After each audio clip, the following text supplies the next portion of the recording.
That's, I know everybody here that's coaching got into coaching because they love swimming. And it's one of the highlights of my week or my day when I have to fight my wife for the swim morning time. But when I get my little 3,000 yards in, there's nothing that makes me feel better the entire week.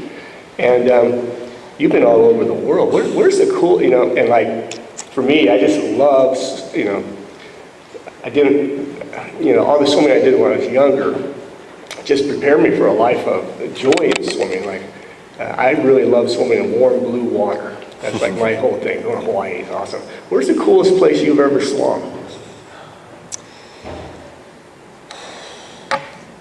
The coolest place I've ever swum.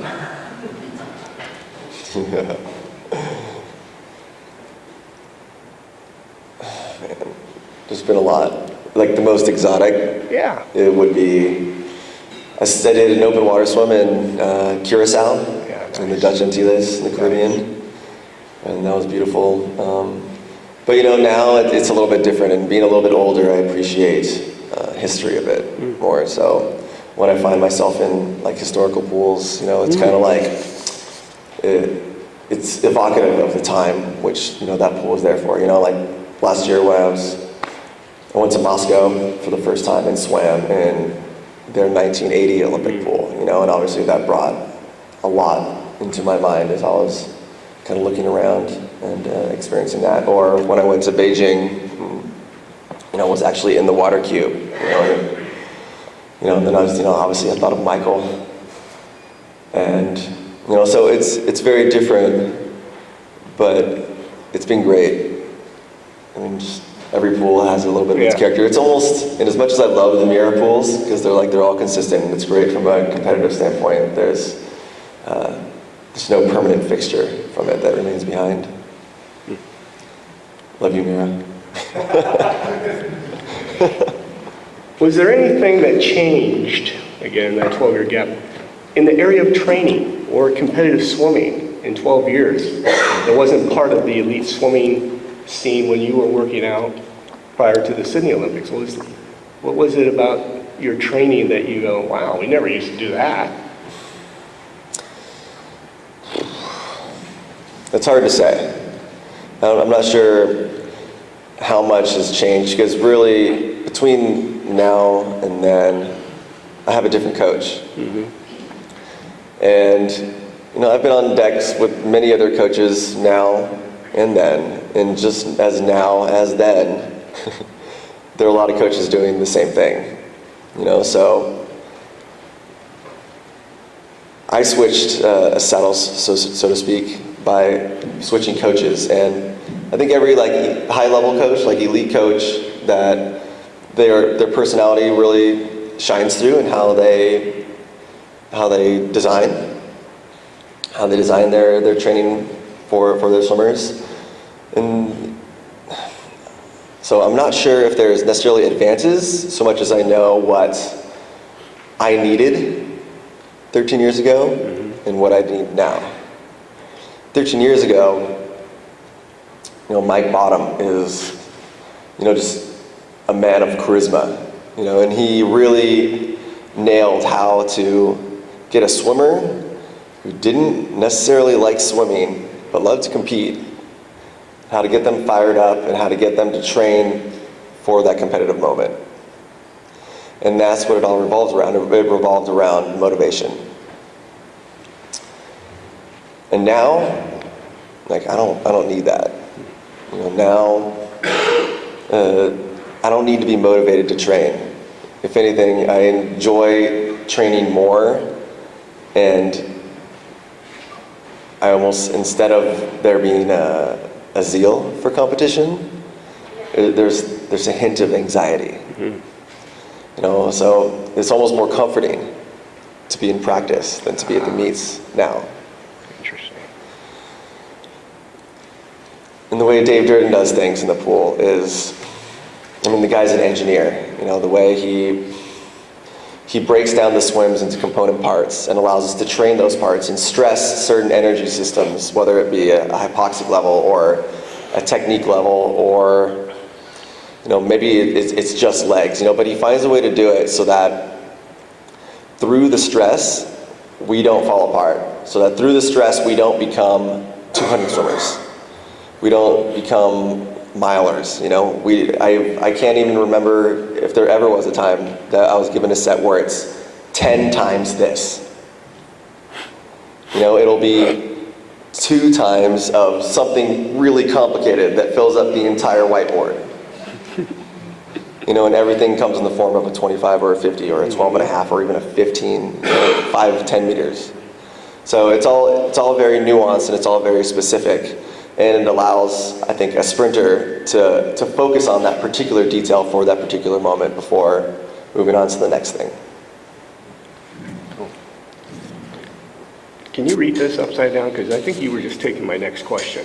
Right. No, oops. My next question was going to be, if you could make a super bionic coach, what parts Dave Durden, what parts Mike Bottom would you take?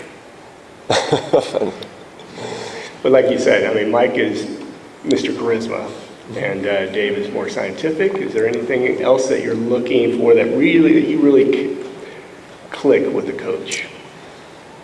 What really makes you click with the coach? What really makes me click with the coach? Well, of late, I've had the privilege of working with a lot of great coaches.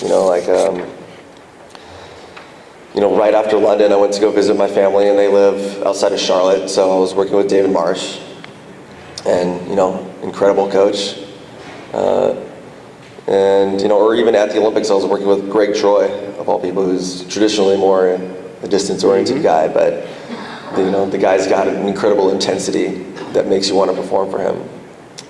Or even to go beyond the shores a bit. Last spring I was in Marseille with Romy. Romy, who he went to school at Auburn, and now he coaches a lot of the French elites, and I learned a ton there. Gibson in Britain. So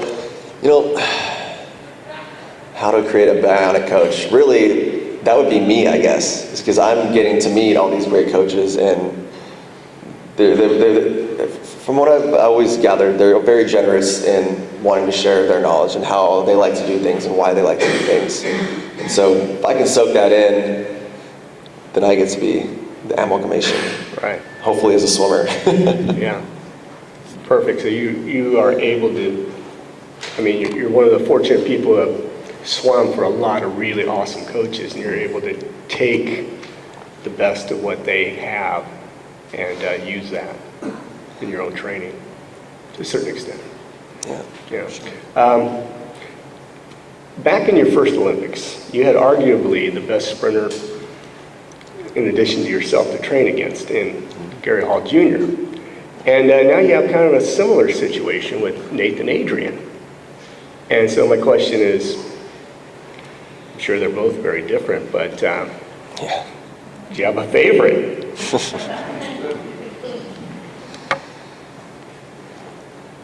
Well, I've known Gary a long time, and when I first walked on deck and met him, I think it was the spring of 2000, and it was kind of this guy walking out of a myth, because he had such a story. He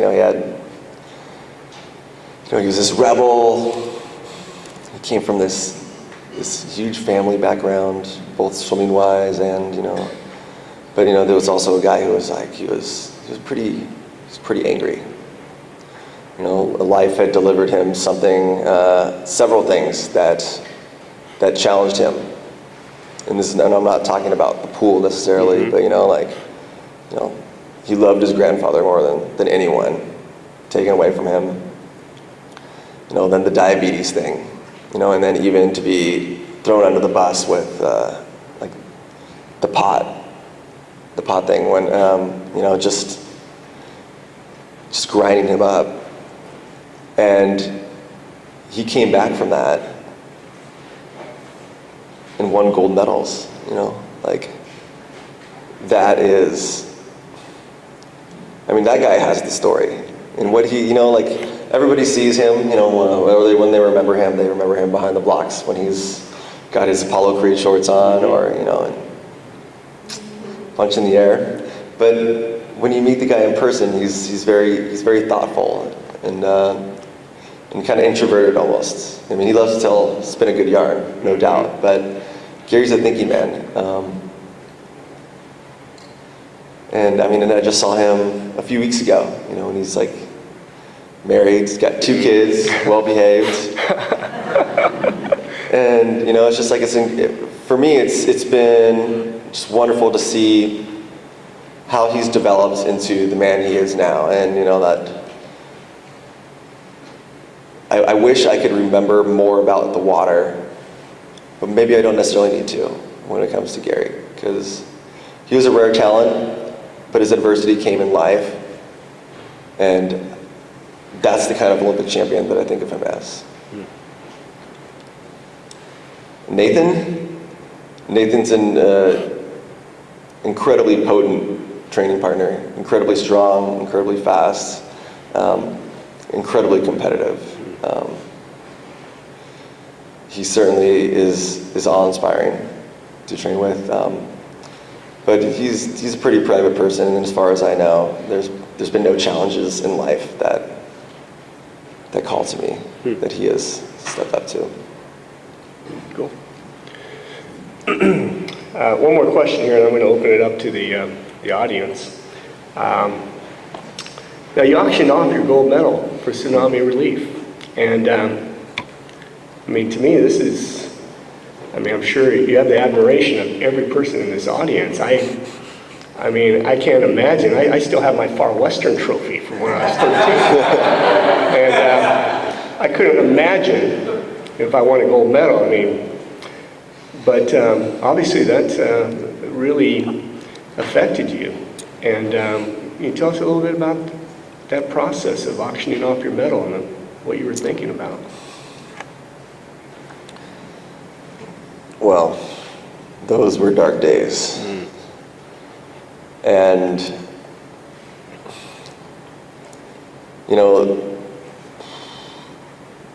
the medal had become a symbol in a lot of ways for my strife and my struggle.